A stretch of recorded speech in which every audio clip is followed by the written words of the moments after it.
In Texas, and straddling the border with New Mexico, there's a fort called Fort Bliss. It's had a very dark history, and it might have another dark chapter here soon. We're going to take a look at Fort Bliss and the history behind it. This is the Continuum.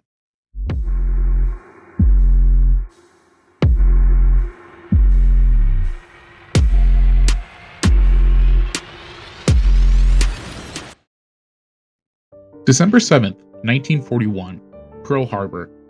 The United States plunges into war, and with it came a wave of fear.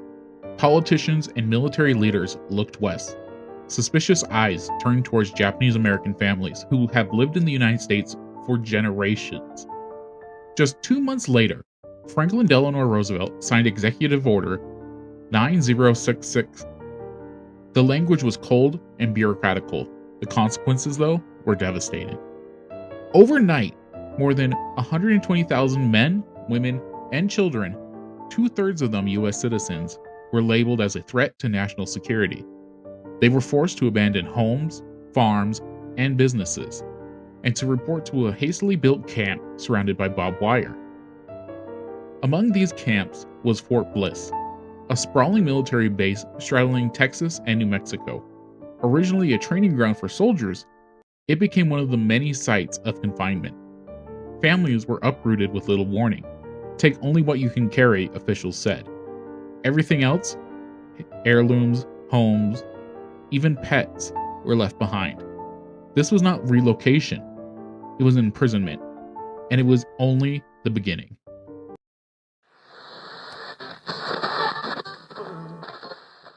Fort Bliss was not designed to hold families.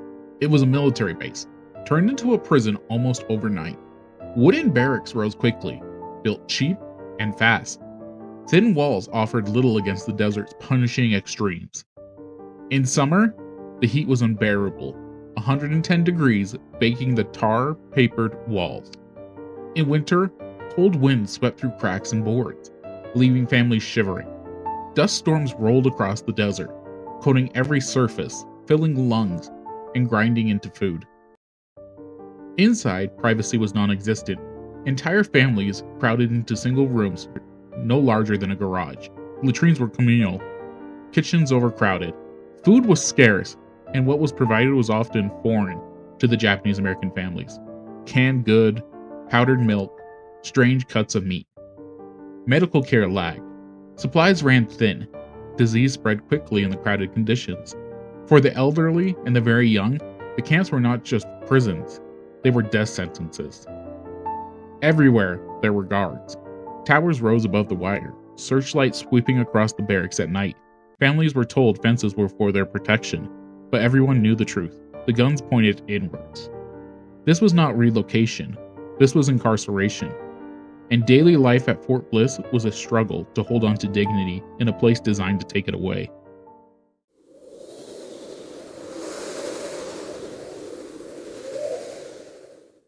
For many, internment camps were not just confinement. It was separation. At Fort Bliss, some families were divided by military policy. Fathers accused of being enemy aliens were often sent first, leaving wives and children to follow weeks or months later. Others never reunited. Japanese immigrants who had never been allowed to become U.S. citizens were treated with the harshest of suspicion.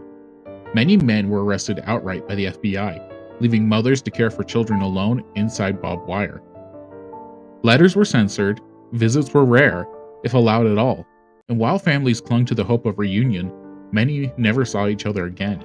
For children, the trauma was especially deep. They were told they were American, yet they were forced into camps as prisoners. Schooling continued in makeshift classrooms, but the lessons were clear. Freedom was conditional, and loyalty was never enough. Entire photo albums, family heirlooms, and personal possessions were lost to the desert winds of Fort Bliss. Generations were marked by absence of land, of wealth, of time together. Internment did not just steal years, it stole futures. Life inside the camps was meant to break the spirit, but not everyone stayed silent. At Fort Bliss and across the camps, Internees resisted in ways large and small. Some refused to answer the government's loyalty questionnaires, documents designed to test obedience, asking if they would serve in the US Army or forswear allegiance to the Japanese emperor, even if they had none. Answering yes could mean fighting for a country that had imprisoned your family. Answering no meant being branded disloyal and punished further. Others resisted through culture. They taught children Japanese arts, language, and traditions, reminding of identity in places that tried to erase it. Some wrote poetry on scraps of paper, describing the dust storms, the fences, the longing for freedom. And then there was labor. Internees were forced to farms and to build infrastructure under guard, essentially coerced into maintaining the very camps that held them. Some resisted by working slowly, by refusing orders, or demanding fair pay. At Fort Bliss, as in other camps, whispers of protest carried through the barracks. The government expected quiet obedience. Instead, they found resistance. Resistance didn't always mean open rebellion. Sometimes it meant simply surviving with dignity in a place designed to strip it away.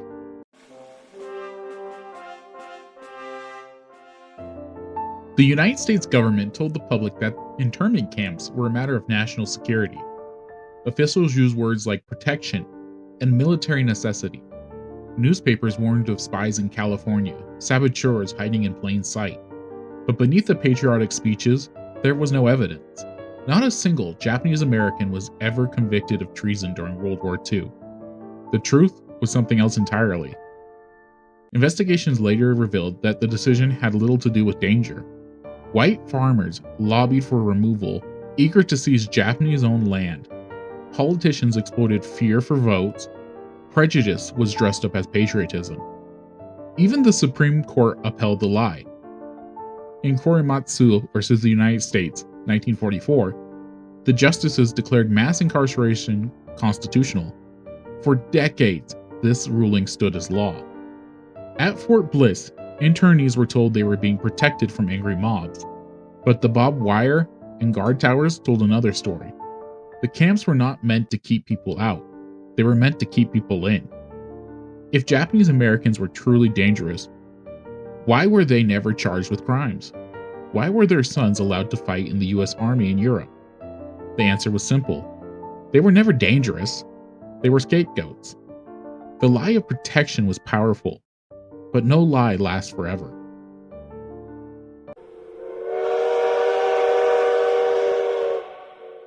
By 1945, the war was ending. One by one, the camps began to close. Families at Fort Bliss were told they could leave, but where would they go? Their homes were gone, sold off to strangers.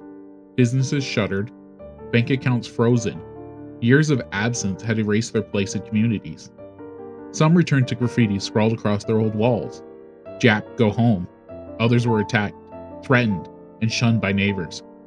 For many, there was no home to return to at all. The government offered each internee just $25 and a train ticket. That was the price put on years of stolen freedom. Trauma lingered. Children who had grown up behind fences carried the memories of barbed wire into adulthood. Families rarely spoke of the camps. Silence became a shield against shame and pain. It took decades before the nation ever admitted what it had done. Not too long ago, the camp stood quiet. Only fragments remained. Foundation here, a plaque there. The silence felt almost peaceful, but beneath it lingered a memory of what happened. The first lesson, fear cannot undo freedom.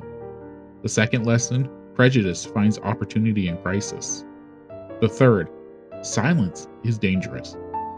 Rights are not guaranteed by words on paper. They survive only when they are defended.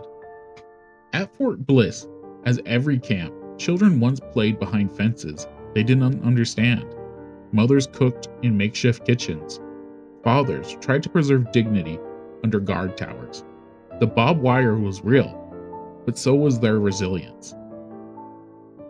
The apology came too late for many, but the memories remained. The story of Fort Bliss and the internment camp is not just a story of the past, it's a warning. A reminder written in barbed wire and dust. We should remember so it couldn't happen again. but we as Americans are quick to forget. Just recently, we heard that the Trump regime is planning to open Fort Bliss up again as an internment camp for migrants. But is it really for migrants at all? We've heard multiple stories of US citizens being deported, arrested, harassed by ICE. So opening up a Fort Bliss just gives whispers of what happened to the Japanese prisoners there during World War II. They were deemed a national security risk, just like the Trump regime deems these migrants as a national security risk. They were falsely accused of being foreign aliens, just like the Trump regime is accusing these migrants of being foreign aliens, whether they be just foreign because they're Hispanic or because maybe he thinks that every one of them is MS-13. The only difference that I see between the Japanese internment camps and what we're seeing now is, even though these were terrible, terrible places for the Japanese at the time, there was legal proceedings that allowed people to state their case. We don't get that now. We're not getting that with these migrants. They are sent off to an internment camp.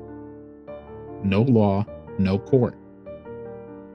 This story is kind of hard for me because I do think that FDR was one of the greatest presidents the United States ever had. He pulled a country struggling out of a Great Depression. He created some policies that to this day shape our reality. The National Park Service, Social Security, these things were created under him. He led the United States through the Second World War, one of the hardest and most dangerous wars ever. He helped the United States fight fascism. But no man is without blemish.